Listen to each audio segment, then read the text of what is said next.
Welcome to the podcast. Today we have Emanuel, and Emanuel is here because he's the National Ops Manager for Ability Connect, and he knows a lot about life, and I know you're going to learn something from him today. Emanuel, what's the brief version of your not very brief story? Thank you. Thank you. So as you mentioned, obviously I'm Emmanuel from Ability Connect, but my journey is well, I guess a little unique to me, but I guess everyone in our space has that same sort of journey, like some kind of defining moment that caused them to get into the NDIS sector to start helping people. So very briefly, I had a car accident about 10 years ago that essentially just changed my entire life. So my plan was to be a soccer player, always have been since I was 4. On the way to soccer, I had a car accident, changed my life completely. So then I went into a period of my life where I couldn't do much. I was bedridden and so on. And then someone said to me, "Hey, why don't you do community services? I mean, you've probably learnt a lot from your journey of complete life change, doing something physical. You can't do that anymore." So then I did. I went and did a community service, a Cert 4 in community services and case management, and absolutely loved it. Decided to continue on, do my bachelor's degree, which loved even more. I wish I could sit there and study that forever. It was the best thing in the world, but I can't. Um, then for a little bit there, I went into logistics whilst I was studying to help. While I was working in an office environment, organizing freighting from for a coconut water company from different countries and so on. And that was an amazing learning experience. And then I got the opportunity at Ability Connect to finally get into the helping space. And then I fell in love and I've stayed there for nearly over 6 years now. So here I am. Makes sense. And can I ask, because a lot of people want to ask this question, but they don't ask, what's it feel like to have it dawn on you that you're not going to be playing soccer again? Look, to be honest with you, at the time, it was a very difficult moment because my whole life was training. At that point, I was training 4 or 5 hours a day. Everything is geared towards that one thing. To be honest, it took a while. It took a good 3 to 6 months to really go, "Oh, hang on, this isn't my life anymore." But my family growing up has always been solutions focused. Okay, well, you have to accept what's happened, move on. What's your plan? There's something good that you can do. And I was always lucky that my whole life I was always had this ethos that I was going to leave the world a little better than I found it. So I was always going to be doing something, you know, in some shape or form to help community. Like I did do a bit of volunteering at youth centers and stuff like that, but I guess this just sped it up. So, I mean, it's a little weird to say, but I kind of don't focus too much on the past. And I often say that people always say to me, "Oh, must have been such a hard time. It was so bad." And I said, "No, well, I mean, for me, honestly, it was kind of lucky," which is a weird thing to say. It's like, well, I get to help people and I found something I actually love. Like, as much as I love soccer, but I get to work at Ability Connect with all the amazing people and help so many different individuals on their journey. And I was like, well, I'm actually feel kind of lucky that it happened, which is again a really weird thing to say about something so big in your life, such a big change. But We get that. So, Emmanuel, you run a fairly decent sized organization, and your job is to make sure they stay profitable because otherwise they can't serve people. They can't help people if they're not making profit. What would be some of the factors you think are important about being profitable in this environment right now in NDIS? so it's a very complex question because there's obviously as any NDIS owner or business owner or person who runs an NDIS company knows it's a people business. But the one thing that I heavily focused on, given my logistics background, was systems, operations, technology, and I guess running as efficient as you can and as lean as you can, if that makes sense. For argument's sake, we don't have an audit team. So we don't have a team that comes in just for audit. It just happens every day, usual process. So when I started in this role about, it was like 4 years ago now, I got a handle on my first audit as an example. And I was like, "Oh, hang on a second. All of this is things that we know we have to do and know are coming." So I spent a good chunk of time just going through step by step from beginning to end, diving in and going, okay, how do we make this part of our usual business practice? And how do we make this something that just happens in a reasonable time during induction or intake or whatever the case may be? And then from there, we started to slowly branch out into automation. So things like if I know I need a certain piece of information to complete a report, let's just say basic content for a participant's NDIS number, all those sort of things. Okay, well, how can we automate that for my staff? Like, how do I make that something that just happens? So we slowly went in and started to build out these things so that when an admin person has to set up a file or a staff member gets a new plan, or it's just there for them. So the support coordinator in general can focus on helping a participant hit outcomes. So for them, it's just quick and swift. They're not wasting time on things that aren't, for lack of a better word, chargeable to the NDIS, because ultimately it's a tricky subject because we're here to help people. But realistically speaking, you are an organization at the end of the day that needs to be sustainable. I promise you, Emmanuel, people listening to this don't view it as a tricky subject. I think it's the employees who have no idea what it's like to be the person funding things that view this as a tricky subject. But I think people like you or I or anyone listening to this knows any business that makes no money isn't there next year. And we want your business there next year. So I love that you're going there. Okay. Yeah. So what else for profitability, for viability? You're saying that automation, what else? So the other thing is staff. That's the funny thing is we've worked out, and I'm going to talk specific to support coordination because that's what we've done, obviously, for Ability Next, been around for 10 years now and myself there for 6. So it doesn't matter what technology you have. If your staff don't understand it, they're not on board with the vision, the process, you're not getting anywhere. So we spent a lot of time, as easy as it is for a lot of business owners, I would assume, to understand where they can be better in terms of operations, systems, and so on. We spent a lot of time getting our team all on the same page, which sounds like an easy thing to do, right? But it's not always, because you have that balance of, this space is community services, as you mentioned, but it also is a space where you have to be financially viable, especially with all the pressures that are happening at the moment. Well, I can't imagine how hard it must be to get a bunch of support coordinators on the same page. I cannot imagine anything more difficult. How on earth do you do that? So we start from the beginning. So we set pretty clear, honest, transparent guidelines. So, for example, during the interview process, I'm very upfront and honest about for example, the difficulty it is that you're going to face as a support coordinator. So I feel morally responsible that if I'm going to drag someone from a different company, that they understand what they're walking into. So that from the get-go, we're on the same page. We're already sitting there expecting, what they're going to try to achieve and so on.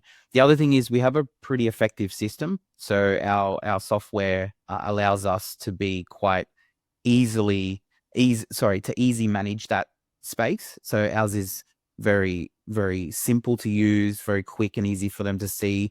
Also very easy for them to go back and find information if they need to action things. So yeah, from the beginning, we make sure that they're directly aware. So yeah, we've got the interview process, we've got that going on. So we also, funny enough, we prefer to hire people based on their want to be in this space. So maybe they've got a previous skill set that is, somewhat relevant and so on. So experience isn't necessarily what we focus on. You're looking to keep staff, is what you're saying. Yeah, that's the point. Yeah, sustainability. Because think about it this way, right? So if you're a new support coordinator, you jumped into a business and, nothing about support coordination, there's only so much you can learn in 3 to 6 months, which is roughly speaking, this is a while ago, I've looked at this data, but it was about 6 months, the turnaround time, something like that for support coordinators. So we've managed to keep people for 7 years. We've obviously hired some new people that have only been around for about a year or so, but predominantly a lot of our staff stay between 3 and 7 years, but we've got some new team members as we're growing at the moment. So, but if you were walking in, you only learn a certain portion of it when you first start. So we wanted to keep people sustainable. We wanted to keep them growing as individuals in the space. The other thing is, as a support coordinator, you need to know a lot. You need to know different systems, different government systems, you need to know about, child protection in some cases, hospital processes. That can delay you completing actions for people, if that makes sense. So we wanted to build an environment that allowed them to learn, because when they know the answer, they can move through actions a lot faster, naturally, which also then means that they can get through, more things for more participants. Their caseloads become less important to them, if that makes sense, or caseload numbers, because they're familiar with it. They have the systems in place, they have some automation, they can help more people. So you can have larger caseloads for particular, depending on the staff member and the actual complexity. So we've covered automation, we've covered not paying for stuff you don't need to pay for. We've covered good software. We've covered the right staff. What else do you think is key for staying profitable in the next year or two? Next year or two, I mean, look, for me, it's about the basics. I mean, as much as so we focused heavily on those things, right? I think going forward, technology for any business is going to be incredibly important, especially as if you're a support coordinator. The other thing about this is making sure you're managing, especially for support coordination providers, what we call financial risk. So financial risk is for us any participant that does not have suitable funding. So you're going to have to support them because again, we're a community service. You want to help those people in need. So managing and having strategies in place for every single one of those files that have minimal funding. But for us, technology allows us to see that instantly, if that makes sense. So I can see every file that hits that criteria. It's on there. We're talking about it. We've got a strategy in place. My staff also know what the obligations are to that participant. So really, it's holistic. I mean, you could talk about this for days and days and weeks, to be honest, with all the intricacies, but it's a holistic space that requires systems, staff, a clear understanding of expectations all around from beginning to end. So it's not just about, I could have a particular vision, but the staff needs to understand, or your team need to understand what's going on. The other thing that we do is we operate on a flat basis. So I'm not there to be their boss, if that makes any sense. I'm there to listen to what their problems are, what they're facing. So let's just say they said, "Oh, look, we send this email out every day, right? Why can't we have automation for it?" Great, it's a great idea. Let me go do that for you. So that's what my job is. So I stay in tune with what they're needing and open and encourage that space where they can go, "Hey, why don't we do this? Because I send this email every day, or I do this every day. Can we do something like?" Of course we can. Bang, off you go. Or for example, creating budget tooling, so budget forecasting tooling that we've created so that when they're looking to forecast for a participant's plan and, those sort of things, they've got everything at their fingertips to get going and move forward. So to summarize, yeah, it's a holistic space for people, especially support coordinators going forward. You need to think of everything, and that's just That makes sense. the reality. Can I ask another really hard question? Go for it. I'm almost scared to ask this. Okay. It's like I know so many support coordinators who are living in fear of the navigators landing in the same way that when I was a kid, I lived in fear of aliens landing outside my window because they were going to get me. I know that sounds crazy, but that's what I lived in fear as a kid of that. And the support coordinators are almost scared of like the navigators landing and coming and getting them. How on earth do you manage a culture where everyone knows that their job could disappear in 6 months? Well, I guess for me at the moment, because we've obviously been keeping our ear to the ground, we know it's coming, but we don't know what it looks like. We don't know exactly what that navigator role is, where the relationship's going to lie. We don't know necessarily whether or not it's going to be, similar to NDIS planners in the way that the relationship is directly with the NDIS, or whether it's going to be a similar system to the relationship being direct to participants at this stage. So our team at the moment is heavily focused on helping our participants. We're not shy about letting them know, obviously, that the navigator role is coming to keep them updated. But right now, we're just committed to continuing to do what we do and what we do best. Because at the end of the day, support coordinators' skill set that they're learning can be transferred, worst case, right? So, a lot of support coordinators can take that to different sectors or different spaces in our industry and have such a large, lack of a better advantage, because you're in a unique position to have that holistic view, if that makes sense. It So makes perfect sense. it's not a wasted investment regardless. But obviously we are looking to the future to see what that looks like. And I think Ability Connect in particular are uniquely placed given Ability Connect only does support coordination. We have nearly 20 plus full-time staff. We support over 600 participants. We're quite a larger provider in the support coordination space and being independent and so on. So we fairly confident, although you never know what the future holds, that, for us, there's some opportunity when it comes to the navigation space, whatever that may look like. Yeah, got it. Okay. Can I ask, what sort of KPIs do you have yourself that either you set or your leaders have set for you? Like, people don't understand what an ops manager does. Like, can you walk us through what your role looks like, or how you make that work? We often laugh about this because titles in businesses, it's funny, right? So for me in particular, at the moment, I'm essentially running the operations of the organization as a whole. So it can switch between, it really depends on what the organization needs, right? So if you asked me 3-4 years ago, your systems, my goal was to get everything lean, to make sure that we're not spending unnecessary time on audit, for example, which has a cost factor. But you're sitting there, was one audit, for example, where we had to spend a couple of weeks of time, 2-3 weeks, but that all adds up. So at that point in time, my problem or thing that I had to fix, or if you want to call it a KPI, was getting those things sorted. Then it moved on to the team, making sure that the team all suited, sorted, they've got everything that they need. They're, let's just say we've got the right individuals in play, everyone's on the same page, you've got the right leaders in place and so on. And now I'm moving over to focusing more on growth and branding, because believe it or not, Ability Connect has never advertised. We have only started networking in last August. That's a support coordinator thing. I'm hearing you. Yeah, we haven't done it, and we're in a lucky position now to do that. So as ops, my main focus is, I always say, on 3 different pillars. One being financial sustainability, which is driven through KPI naturally. So the team having a sustainable environment in order to achieve their KPI goals, as well as support participants. The other thing is obviously retention of clients. Naturally, clients or participants, participants, if they're not happy, they're going to leave. It's simple. They're not happy, they're going to leave. If they can't access a support coordinator, they're going to leave. So you've got all those trickles down on those particular challenges. And then obviously the last one is staff, making sure staff have what they need. They're happy.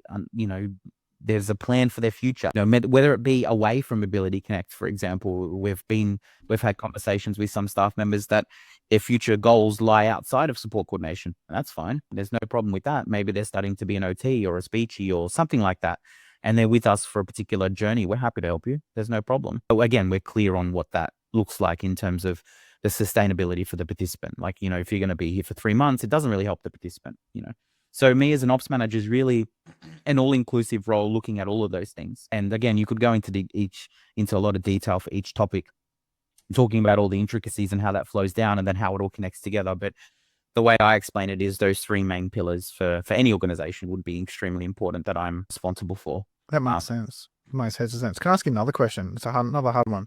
And I'm allowed to say this because I'm not an ops manager. Okay.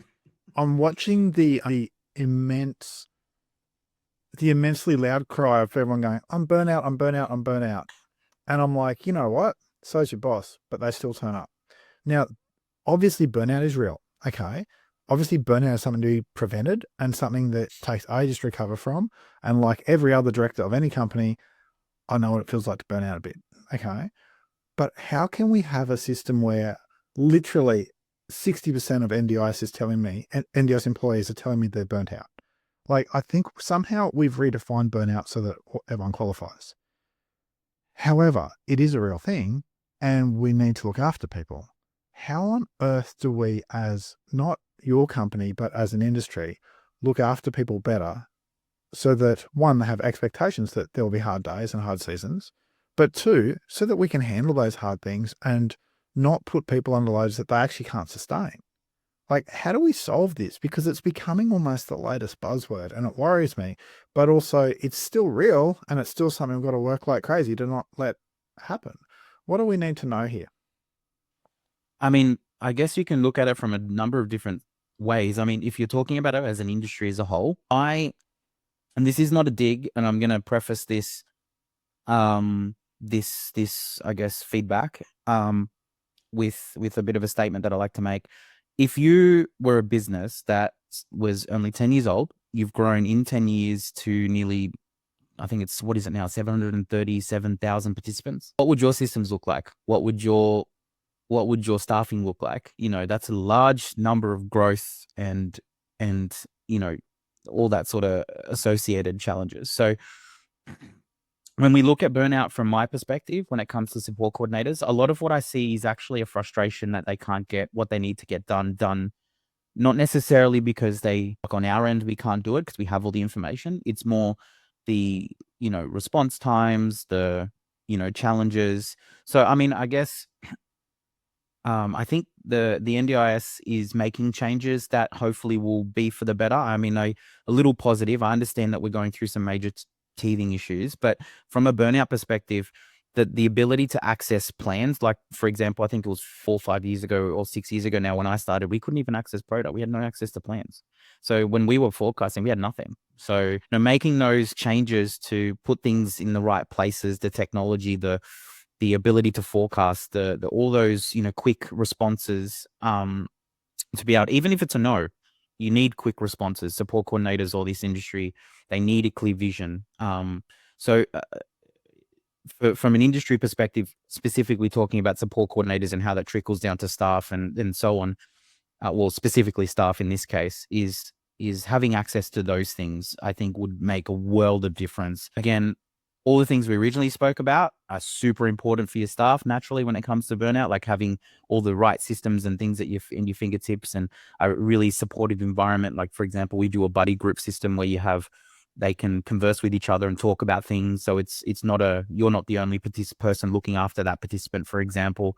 So when they go away on leave, someone else already knows that participant already knows someone else. So they just go on leave. They don't have to worry. And then they come back and they swap back in as if nothing changed. From an operations perspective, I guess it's the ambiguity that gets people or business owners like, well, hang on, I have to keep pivoting, or there's a lot of changes that are occurring in the industry, if that makes sense. That often the hardest part, because us as myself and the service manager and the owner, we heavily focus on, trying to keep ahead of changes. I'll give you an example. The My ID stuff got rolled out over the weekend.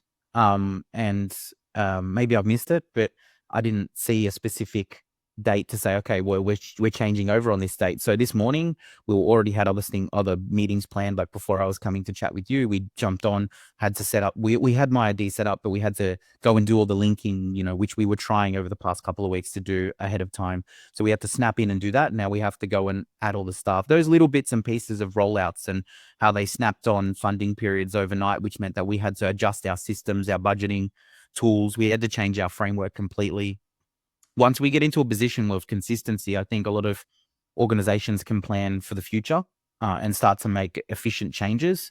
But whilst ambiguity is there, I feel like a lot of the business owners, the organizations, they're going to struggle to, I guess, make those long-term plans, if that makes sense, in those spaces that are that way. Perfect sense. So Emmanuel, what do you do so that you don't find yourself among the enormous crowds all simultaneously yelling, I'm burnt out, I'm burnt out, I'm burnt out, which, by the way, they might be, okay? But what do you do to avoid that spot? Look, I'm a bit of a weird human. I'm a little obsessed over this space. So, I'm a little lucky in that way. I feel like you need to love it. If you don't love it, it isn't the space for you, firstly, because it will throw you for six. It's like saying, you can't just work in this space and own a business in this space if you don't have some level of higher purpose. It's not necessarily spiritual, but just, for example, my ethos is I wanted to leave the world a bit better than I left it. That was just what drives me. So I have that going for me. But obviously there are days and times and, especially around the recent major legislative changes and, all those big changes that happened earlier this year, that you go, oh, hang on, that's a lot of work. So for me personally, I love nature and getting away from technology. So one of my events, I actually had my dad's loaded to the brim of all my camping gear. And as soon as I finished the event, I was off to Bathurst or somewhere, and I throw my phone in the car, don't look at it for 3 days, spend time just relaxing and having real conversations with your friends, not sitting on a screen, what's it called, doom scrolling or do anything like that, going for walks and, out in nature and spending time with my dog and doing stuff like that. That is a complete opposite to what you would normally do on a day-to-day. For me, that is the biggest thing. And it only takes me 3-4 days to really unwind, and the power of not a phone. Think often when I found this out the other day and it was a weird realization. Like I didn't touch my phone for, I think it was 3 days, and I walked back into my house and it's like I looked at my house completely differently, because all of I don't know what you call it, when you're sitting there on technology all the time and everything's screens and so on. I was like, oh, and then I didn't touch my phone for 4 days and I came back in my house. I was like, oh, I'm at peace. This is weird. And I looked at my house. I'm like, oh, actually, I didn't even notice my house in that. I noticed weird things about my house that I didn't even notice before because my brain wasn't rushing. if that makes sense. For me personally, I do that. I also spend a lot of time exercising. I play a lot of soccer still, not professionally, but I play with a group of friends that have nothing to do with work. And when we talk absolutely about nothing. And you're just having fun and mucking around, and it's completely separate. For me, it's those things. But again, I think you got to love this space. Otherwise you will burn out quickly. And I think as we were talking before we started the conversation, I have a clear distinctions even into the smallest detail in my house. So for example, right now I'm in my garage because my mic's better than the one in the office. But our garage is workspace, so if I've got my computer in here, it's workspace.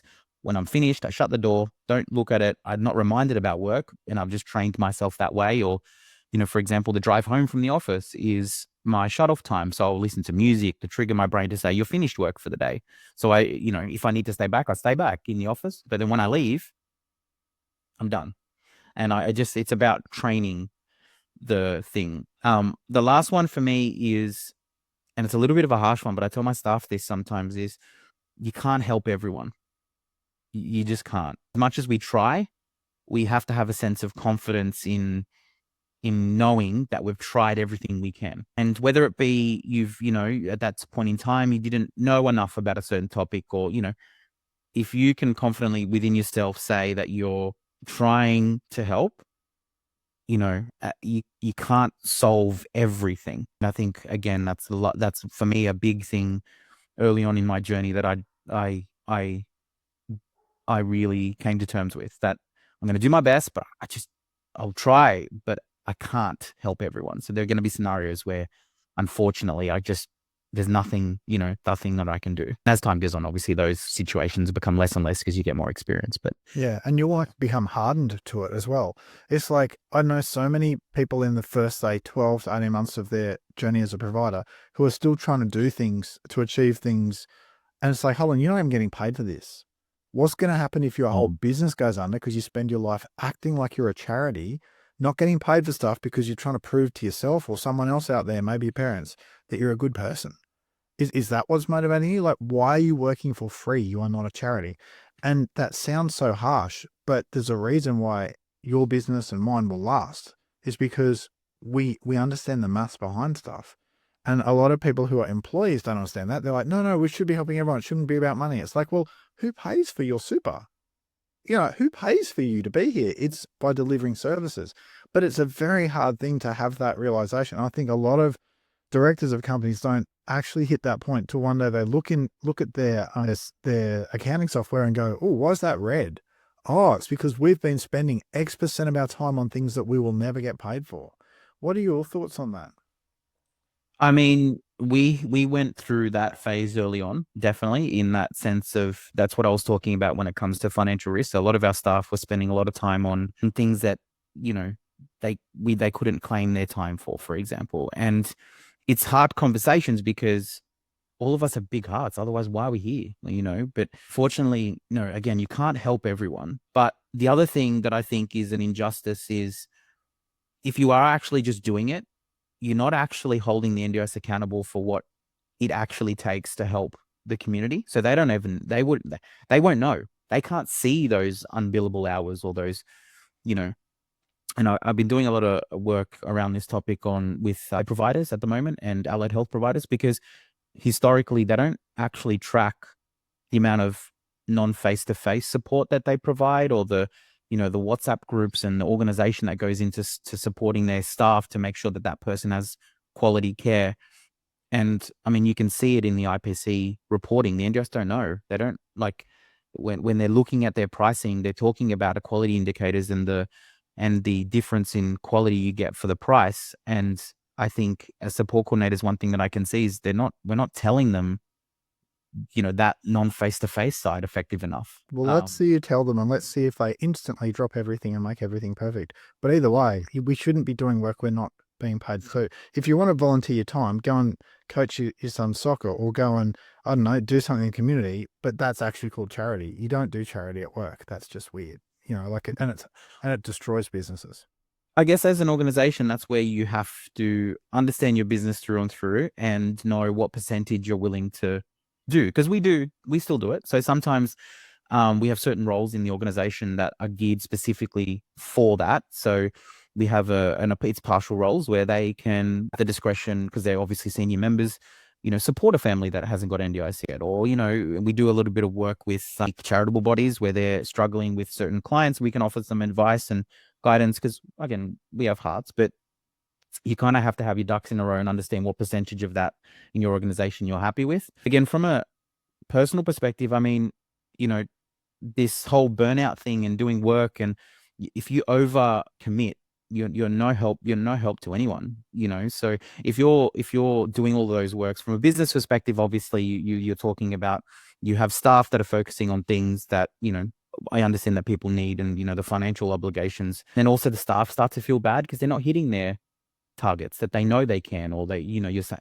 So you have to make them feel confident enough to say no in those cases. But I mean, it's like anything, it's holistic, right? So if you go home stressing about it, or your staff go home stressing about it, then it's going to lead to them not feeling comfortable in the role. There's a whole flow-on effect from those sort of things that we had to deal with quickly, which we did. We had some clear goals for staff members when it comes to those spaces where they're providing that work, and it's often the people that need it the most that don't have the funding, and that's what we find in this space. So I mean, but to solve that problem from a support coordination perspective, you have to be proactive as well as reactive. You have to predict those situations and really be a little confident in what you're asking for, because the NDIS isn't there to give you the funding unless you are clear and have a clear plan of what you're trying to do. So we've done a lot of work with the proactive space. So our reporting is extremely detailed. The people we work with, we do a lot of work with our allied health, external colleagues, to say, this is what the NDIS is asking for. This is what we need. This is why. Because if an OT doesn't have enough funding, then who has to deal with it? Well, support coordinator ends up being the one that has to either submit a review or do something. So it's about, it's collaboration. I know that word is used a lot, but it's not just you isolating yourself. Long-winded answer to your question though, but it kind of all fits, if that makes sense. I'm a systems guy. I love it. I love it. And there's a big difference between making a deliberate choice to help people versus having time extracted from you because you didn't know how to say no. It's so different. One is an empowered position, and the other is just a position of a lack of prioritization. I guess if there was one thing that you're proud of, not your organization that you work at, that you're proud of as a person, what are you most proud of? Oh, that's a tricky question. I guess, to be honest, it's the fact that I get to come to work every day and make the lives of other people better. I mean, I know but I mean, for me, that was my whole thing growing up, is I wanted to make the world better. It sounds really cliche and sappy, but it is. I guess I get a lot of pride out of that. When people ask me what I do, I'm really proud. I can tell them I support vulnerable families. I can help someone, in my way, to live a positive life. Like when there's a number of participants that I've been working with for over 6 years now, and where their life is now versus where it was before, I feel really proud that I can contribute to the community like that. But I have a big sense of community from that perspective. And I guess the support network that I have around me, whether it be friends and family, and I can live a balanced life. So for me, to be honest, like I feel really proud that I can do that, and help as many people as I can to actually get that same feeling. Because I'm lucky. I've got quite a big and strong family and friend network that I can lean on, and so on. Not everyone has that. And for me to be able to put in place, even if it's a small positive for others, it makes me happy, and it keeps me motivated and energized. And I guess that's why I don't feel burnout as much as, in some I do sometimes, obviously, but not as much. But yeah. I think that's remarkable. I love what you're doing. If people want to get in touch with you, they could just go to abilityconnect.com.au and say, "Hey, I want to talk to Emanuel who's on the podcast." Or they can get in touch with me and be like, and on Michael at athletickoala.com.au. They can be like, "Michael, put me in touch with Emanuel." But Emanuel, I love what you're doing. I love that you're the real deal, and came so highly recommended, and you're 10 times more quality than you even came recommended. I really appreciate what you're doing, and appreciate that you actually are putting sanity back into this space. So thank you so much. I appreciate it. And thanks for having me. Thanks for having a chat. It was a good chat. And anyone knows me, happy to chat. I love it. I always say it's a 5-minute chat. It never ends up being 5 minutes. But I'm happy to learn as well. I don't know everything, but I'm really open to hearing from others' experiences and collaborating on what particular ways we can all as a community be better. So yeah, but thank you so much. I really appreciate the invitation. You're welcome. I love you. We'll chat another time. Perfect.